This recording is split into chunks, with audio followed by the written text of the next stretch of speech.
यार म प्राय भिडियो त बनाउँदिनँ होइन, म बोलेर प्राय भिडियो नै बनाउँदिनँ, कहिले बनाउँदिनँ नि। तर यस्तो चाहिँ के मलाई मात्र हो कि अरूलाई पनि हुन्छ होइन? जुन दिन अब कलेज बिदा जुन दिन कलेज बिदा त्यो दिन मलाई बिहान निन्द्रा खुल्छ क्या, 4-5 बजे निन्द्रा खुल्छ। अनि जुन दिन कलेज हुन्छ, जुन दिन काममा जानुपर्ने हुन्छ, कलेज जानुपर्ने हुन्छ, त्यो दिन फेरि निन्द्रै खुल्दैन, 8-9 बजेभन्दा त निन्द्रा खुल्दैन क्या मेरो।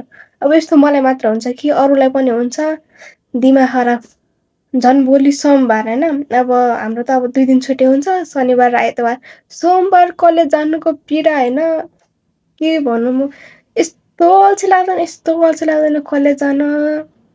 किन मन्डे आयो भने जस्तो लाग्छ। फेरि स्याटर्डे सन्डे यति छिटो बित्दैन, 2 दिनको बिदा हुन्छ। 2 दिन यति छिटो बित्यो जस्तो लाग्दैन, यति छिटो बित्यो जस्तो लाग्दैन।